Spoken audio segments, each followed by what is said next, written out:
My wife, Diana, had been nauseous for days, so I rushed her to my childhood friend Alex's new holistic health clinic. After taking her pulse, Alex just casually told her not to overwork herself. But then he pulled me aside and asked bluntly, "So, you two decided to stop being child-free? Are you trying for baby?" I froze on the spot, managing a bitter laugh as I told him that was impossible. 10 years ago, Diana had an accident that injured her badly, and the doctors had declared her infertile for life. To put her mind completely at ease, I went and got a vasectomy without a second thought. The scar is still on my lower abdomen. How could we possibly have a child? But Alex frowned, his expression turning serious. My reading is never wrong. She's pregnant. His words struck me like a bolt of lightning. I was convinced it had to be a misdiagnosis, that he was crazy, until I scrolled through her international social media account and found it. A sweet, happy photo of a family of 4. In the picture, she was nestled against a strange man, holding a pair of fraternal twins,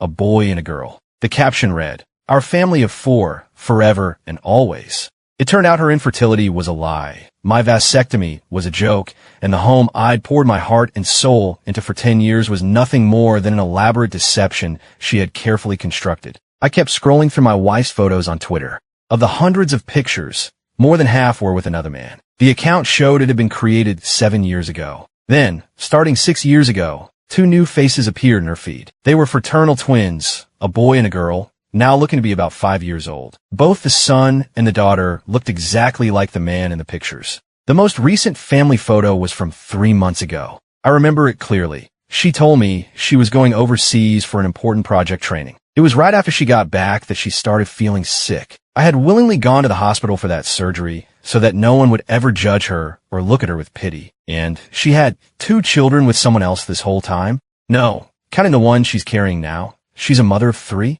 I let out a hollow laugh, feeling like a complete fool who'd been played. Just then, Diana's Twitter updated. It was a new photo of her, gently stroking her belly with a blissful smile on her face. The caption was in English, "Eternal happiness." So she already knew. A hot rage instantly flooded my chest, and I could feel a vein throbbing in my forehead. I grabbed my phone and dialed her number. "Don't you know I'm in a meeting? Whatever it is, we can talk about it later." She hung up before I could even get a word in. In the past, she would have asked what was wrong, no matter how important a meeting. But that was the past, 10 years ago. Back then, right after college, I turned down a management track position at a Fortune 500 company. I took Diana Quinn's hand without a moment's hesitation and chose to marry into her family. I was by her side as we grew the Quinn family business from a $10 million enterprise into the multi-billion-dollar corporation it is today. Looking back now, was any of it worth it? I called again and was met with Diana's impatient voice. "Frank Miller, what is wrong with you? I told you I'm in a meeting." "Where?" "Your assistant didn't mention any meetings on your schedule today." Diana was silent for a moment before replying coldly. "I'm at the Apex Tower. If you have any other questions, please ask them all now." She hung up on me again before I could finish. I stared at the picture of us on my phone screen. I knew our relationship might never recover from this. When I got to the Apex Tower, I saw her Porsche pulling up. Inside the car with her was a familiar face, the man from the photos. He was handsome, well-dressed in a suit, and looked younger than me. They were all over each other in the car, kissing and cuddling for a long time before they finally stopped. I hid around the corner, my world collapsing. I fought the urge to rush over there and confront them, knowing it would be pointless. The only way to solve this was to talk it out calmly. I pretended I hadn't seen a thing as I knocked and entered her office. Diana smiled sweetly at me. "You actually came. I'm sorry. That meeting was just really important. That's why I was a little sharp with you. It's fine. Don't worry about it." Usually one look at her smiling, crescent-shaped eyes would be enough to make me melt. I'd always be the first to give in, no matter what we were fighting about. Noticing my cold demeanor, Diana frowned. "I already apologized. You're not going to be this petty, are you? I don't think any man is magnanimous enough to be okay with his wife having another man on the side, do you?" I put it all out in the open, but she refused to admit it. She stroked my cheek and asked, "Frank, have you been listening to rumors? You have to trust me. I'm completely devoted to you." I wanted to laugh, but I just felt defeated. If I didn't have concrete proof, I might have actually fallen for her web of lies. I took out my phone, pulled up the picture, and placed it on the desk between us. I asked her calmly, "Is there anything you want to say now?" "I am listening." She didn't panic like I expected. In fact, Diana looked completely composed. She glanced at the photo and said, "Oh, I was going to tell you in a few days. I didn't realize you already knew." "Tell me what? That you have another man? That you even have children with him?" 10 years, and I still have the scar. I was willing to sacrifice everything for her, and she acts like she's done nothing wrong? Diana continued. I did all of this for our future. Are you really blaming me for that? For us? I almost laughed out loud. I was floored by her response. I never could have imagined she would say something like that. That's right. His name is Ethan Vance, the CEO of Ethel Corp's Asia Pacific division. We met 6 years ago. Back then, if we wanted to partner with Ethel Corp, we had to go through him. What's wrong with making a personal sacrifice for the good of the company? If I hadn't secured that contract with Ethel Corp, our company would have gone under years ago. And since I couldn't have children anyway, I agreed to spend one night with him. It must have been a miracle, a blessing from God, because I actually got pregnant with fraternal twins. I watched the delighted look on Diana's face, and my heart felt like it was bleeding. I couldn't believe she could tell me all this so casually. The boy's name is Leo, and the girl is Lily. They're so well-behaved and smart. I'll have their last names changed to Quinn, and then they'll be our children. The way she said our was laughable. So you have a man on the side, have his children, and now you expect me to raise them? I didn't know if I was understanding her correctly. But wasn't that exactly what she was saying, that she wanted me to stay and help her raise another man's kids? So what am I to you exactly? Hearing the edge in my voice, Diana started trying to soothe me. Frank, I know this is hard for you to accept right now, but that's okay. I can wait as long as it takes for you to come around.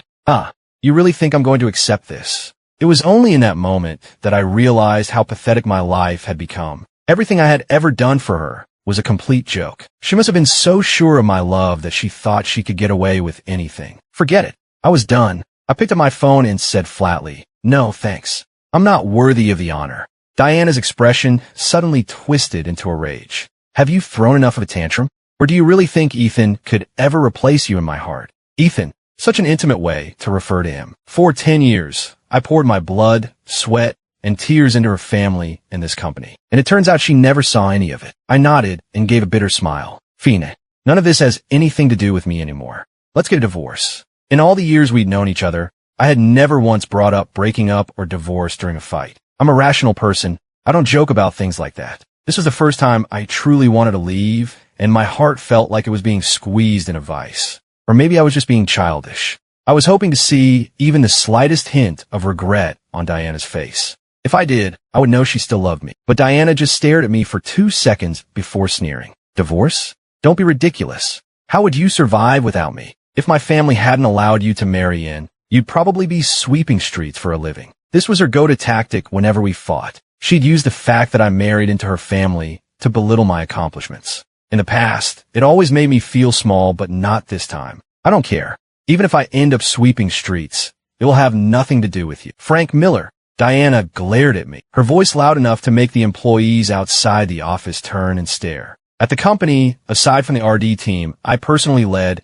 everyone else always looked at me strangely. The stigma of having married into wealth was hard to shake. They saw me as nothing more than a kept man. I had gotten used to it, telling myself to endure it for Diana's sake. Now I realized that my constant tolerance only enabled her to become more brazen. Suddenly, her attitude softened and her gaze grew tender. Frankie, I know this is hard, but believe me, our future is just about you and me. There won't be any other men. I had no idea what was really going on between her and Ethan Vance. But I'm not an idiot. Seeing how intimate they were in the car downstairs, I knew their relationship was serious. The way this woman looked at that man was filled with pure adoration. Was her reluctance to leave him, that loving gaze, all just an act? I need to go home and clear my head. And with that, I walked out, feeling the smug, gloating eyes of the other employees on my back. I went home, grabbed a beer, and sat on the balcony drinking myself into a stupor. I don't know when I fell asleep. At some point, I vaguely felt someone drape a blanket over me. When I woke up, Diana was smiling down at me. You're awake. You never drink. I can't believe you had so much. Here, I bought you something for your hangover. For a moment, I was disoriented, as if the Diana from 10 years ago was back. I was surprised to see her wearing an apron, and I instinctively glanced toward the kitchen. I could hear sounds coming from that direction and realized she was making soup. The spices spilled all over the counter confirmed it. In 10 years, she had never once cooked a meal. She wasn't very good at taking care of herself, so I had always been the one to look after her every need. I cherished her, doting on her like she was the most precious person in the world. Just as I was feeling conflicted, her phone rang. Her face lit up when she saw the caller ID. Oh, you're here already? Just a second. I'm coming to the door. I suddenly had a very bad feeling. Before I could ask who it was, the doorbell rang. Standing on the doorstep was the man from the photos, holding the hands of their 2 children. The moment the children saw Diana, they rushed to her, shouting, "Mommy, Mommy," over and over in their sweet, childish voices. Diana's heart seemed to melt. She quickly took off her apron, scooped Lily into her arms, and took Leo by the hand. Ethan Vance smiled gently. Their grandparents were really sad to see them go. "Oh no, what should we do? Maybe I can buy some more gifts to send them next time." Haha, don't worry about it. They're very understanding. Their conversation, their mannerisms, everything about them screamed loving couple. And there I was sitting dumbly on the balcony like a complete stranger in my own home. I couldn't believe Diana would bring them into our home so brazenly. She even brought them right over to me. "Frankie, this is Ethan Vance, the man I told you about. And this is Leo. And this is Lily." Diana prompted the children to call me Daddy, clearly hoping I would slowly get used to the idea of accepting them. But the boy resisted, his face full of defiance. "No, he's not my daddy. He's the bad man who's trying to take Mommy away." He punctuated his sentence with a kick to my shin. It didn't hurt, but the humiliation was intense. His sister burst into tears, wailing, "Mommy, don't you love us anymore?" For the first time, I saw a look of panic on Diana's face. She knelt down to their level. "No, of course not. How could you think that? Mommy loves you more than anything. Then why are you making us call him Daddy?" "I won't do it." It seemed Diana reserved all her patience for these 2 children. Unable to stand there crying, she turned on me and screamed, "Can't you see the kids don't like you? Get out. You're not welcome here."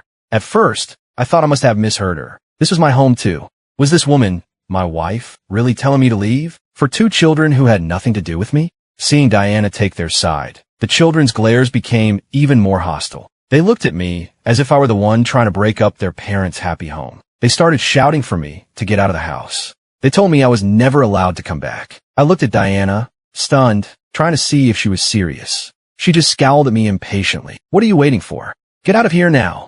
I got the message. She genuinely wanted me out of this house. But when I glanced over and saw the triumphant smirk on Ethan Vance's face, a furious, bitter anger ignited within me. 10 years of my life, my sacrifice, all meant less than 2 children from another man. Was my life really this pathetic? I swallowed the words I wanted to say. I just nodded numbly. "Fine, I'll go."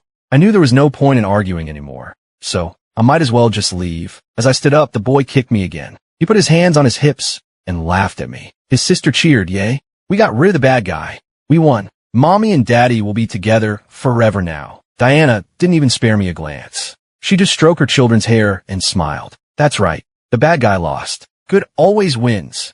As I reached the door, I could hear Diana and Ethan talking. "Go get cleaned up. I made soup for you and the kids. Come and tell me how it tastes. Anything you make is the most delicious food in the world." "Oh, stop being so cheesy. Even if it's terrible, you have to drink it. From now on, you're my official taste tester." I quietly closed the door behind me, leaving the house I had bought with my own savings. It wasn't mine anymore.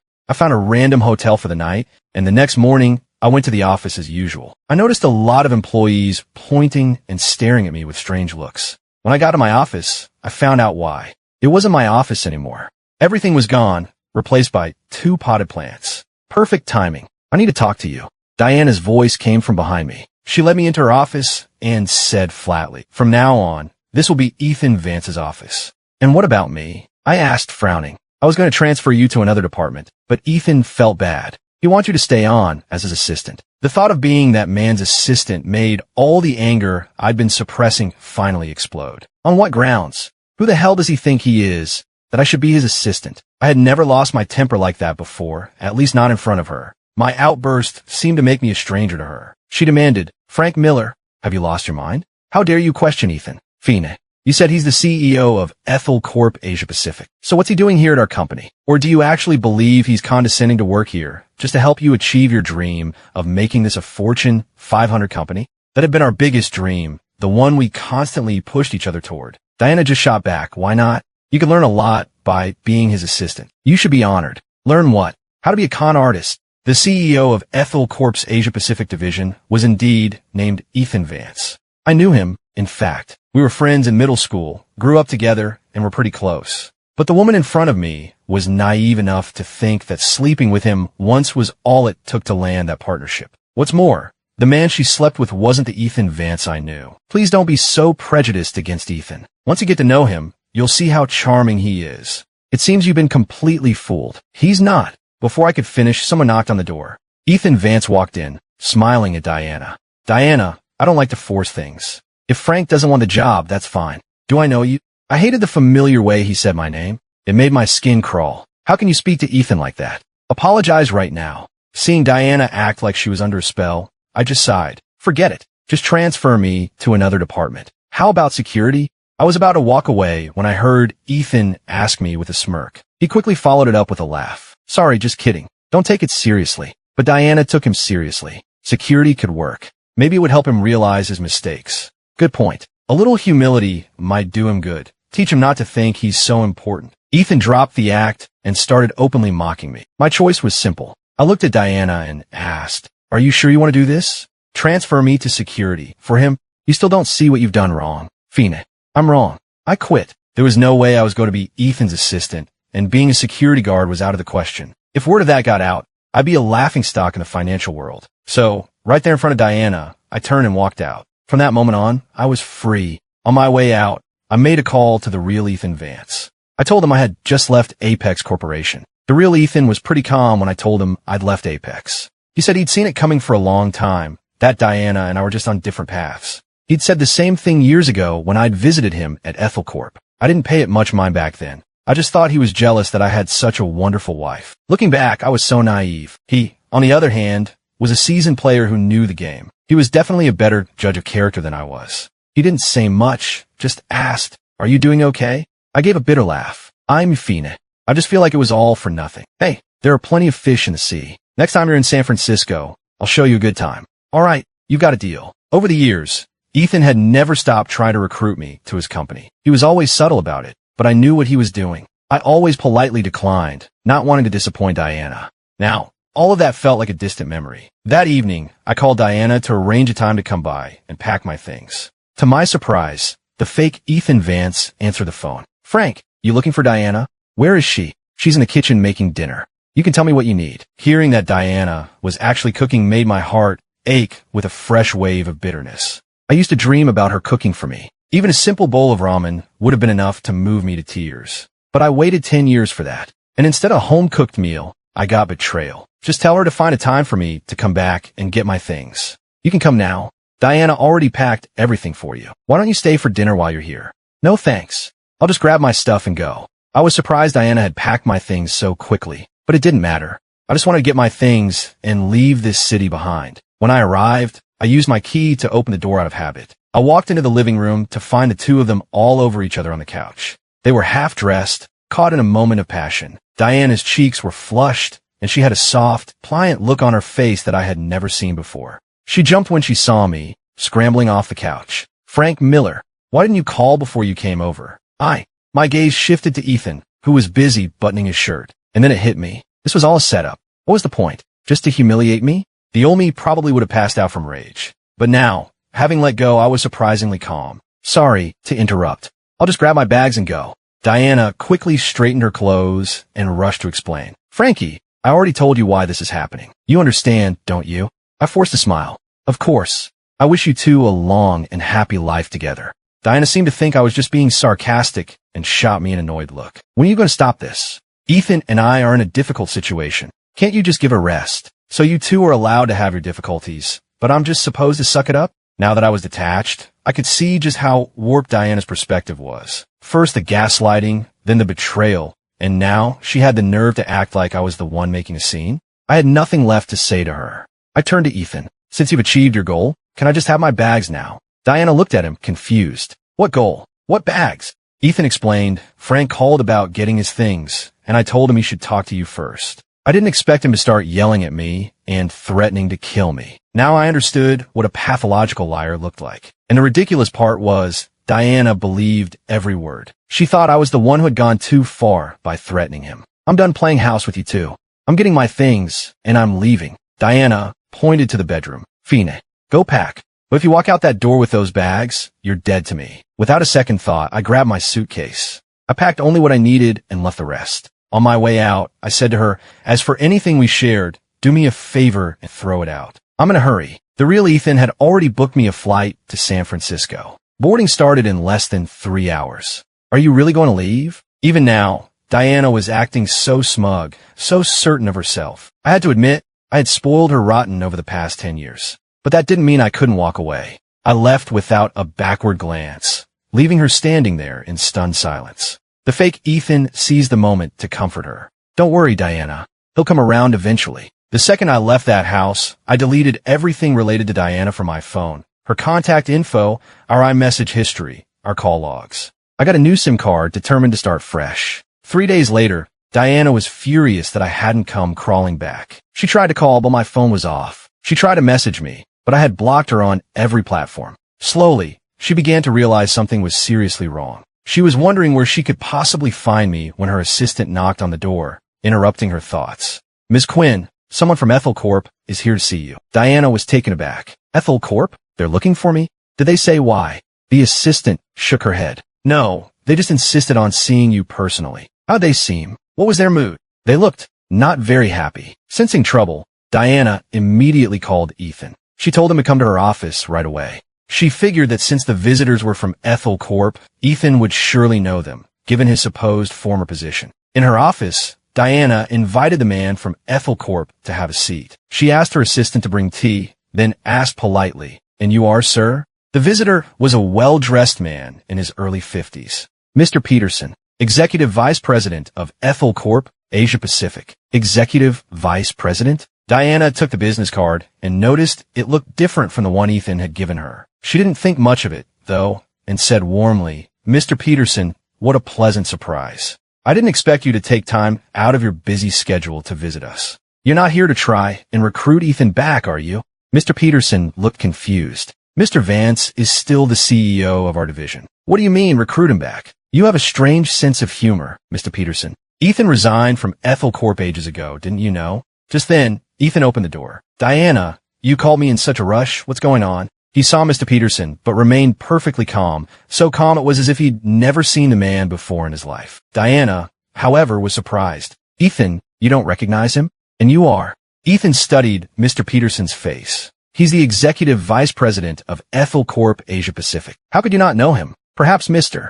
Peterson is a recent appointment." Mr. Peterson looked Ethan up and down, his eyes filled with contempt. A strange expression began to creep across Ethan's face. "Ms. Quinn, I'm here today to inform you that we are terminating all business contracts with your company." "Terminate? Why? Is it because Ethan left Ethel Corp?" The partnership with Ethel Corp had been the biggest turning point for Apex, increasing our market value more than tenfold. Ethel Corp was still our largest partner. They couldn't just sever ties out of the blue. Diana was getting agitated. "If there's something you're unhappy with, please, just tell us." Mr. Peterson smiled and waved a dismissive hand. "It's not an issue with our partnership." "Then what is it?" As they spoke, beads of cold sweat formed on Ethan's forehead. He suddenly pointed a finger and shouted, "I almost fell for it. You're an imposter. Diana, he's a fake. He's not the VP of Ethel Corp." Diana started to think he might be right. How could they not know each other if one worked for the other? Besides, the partnership between Ethel Corp and Apex was solid. There was no reason to end it. "I haven't even gotten to you yet, and you're already making accusations?" Mr. Peterson said, taking a slow sip of his tea. He then took a document from his briefcase and handed it to Diana. "This is from Mr. Vance. He also asked me to give you a message." "What message?" "He said that doing business with you is too risky, and that you're a terrible judge of character." Diana sneered. "Are you finished with this charade? If you don't leave now, I'm calling the police and reporting you for fraud. Surely you don't actually believe this man is our CEO, do you, Ms. Quinn?" Mr. Peterson pulled out his phone and showed her a picture of the real Ethan Vance. "If you don't believe me, you can't argue with photos and news reports." On the screen was not only a photo of the real Ethan Vance, but also links to official press releases and interviews with him as the CEO of Ethel Corp Asia Pacific. There were corporate headshots and pictures from the interviews. It was all more than enough to prove that the man standing beside her was a complete fraud. "Diana, the fake Ethan tried to explain, but Diana cut him off. She started muttering to herself, "This is impossible. There must be some mistake." She had looked him up online when they first met, and everything had checked out. Had all been faked? How was Diana supposed to accept this brutal reality? Everything she had done, from the first time she slept with him to carrying his children, had all been for the sake of solidifying her company's partnership with Ethel Corporation. She had done it all because she believed he was the heir to the Ethel Corp fortune in the region. Even if he left his company to join hers, it would have been a massive win. She turned to the imposter, her eyes burning with a murderous rage. Who are you? He's a low-life con artist who's been in and out of jail. He's a repeat offender, even served 2 years in prison, Mr. Peterson explained. His words nearly sent Diana over the edge. Not just an imposter, but a career criminal?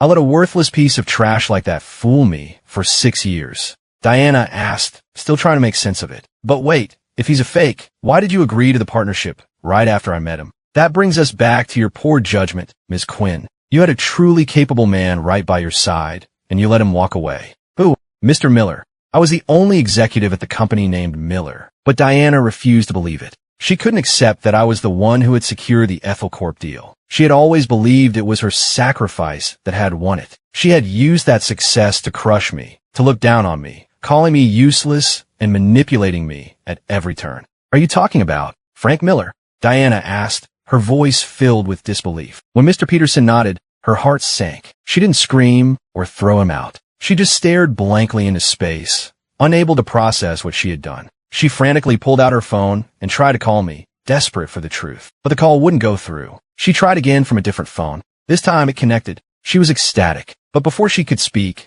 a strange man's voice answered. Hello? Who's calling? Diana asked urgently. Where's Frankie? Where's Frank Miller? Can you please put him on the phone? Just tell him it's Diana. I need to talk to him in person. The man on the other end replied. Sorry, I just got this number today. I don't know anyone named Frank Miller. That's impossible. The line went dead before Diana could finish. She was completely frantic. She couldn't believe she had thrown away a 10-year relationship for a piece of trash. She had thrown away the one man who tolerated all her flaws, who indulged her every whim, who had even been willing to sacrifice his own reputation for her sake. Mr. Peterson smiled calmly. It seems you were a victim in this as well, Ms. Quinn. That explains a lot. However, what's done is done. There's no going back now. I wish you the best. Diana remained frozen in her chair long after Mr. Peterson had left. Diana, you can't be like this, the imposter pleaded. You have to think about our children. They're innocent in all this. He was trying to use the children as a shield, an escape plan he'd probably had from the beginning, thinking it would earn him forgiveness. Suddenly, Diana's eyes turned red. With a savage look on her face, she lunged at him, her hands closing around his throat. Give me back my Frank, she screamed. Give him back, or I'll kill you. As promised, I arrived in San Francisco, where the Real Ethan lived. He was there to pick me up at the airport himself, and had arranged for me to stay at the best hotel in the city. On the drive, he smiled and asked if I had any interest in working for Ethel Corporation. I'd lost count of how many times he'd asked me. He was probably expecting me to say no again, but this time I hesitated. I told him I needed some time to rest first. Without hesitation, he offered to take time off work to be my personal tour guide. A week went by, and I was genuinely moved by his sincerity. In the end, I decided to accept his offer and join Ethel Corporation. Meanwhile, back in Chicago, Diana was desperately trying to find me, asking everyone she knew for information. She would come home from work and do nothing but stare at her phone. She had the fake Ethan arrested and thrown in jail. The 2 children cried for their father, but Diana pretended not to hear them. When their crying became too much, she would snap at them, which only made them cry harder. Eventually, she sent them to live with her parents. Seeing them was a constant reminder of what she had done and what she had lost. The day before the imposter's trial, she went to a clinic and terminated the pregnancy. She didn't want to still be carrying his child if she ever saw me again. She also spent a fortune hiring the best lawyers.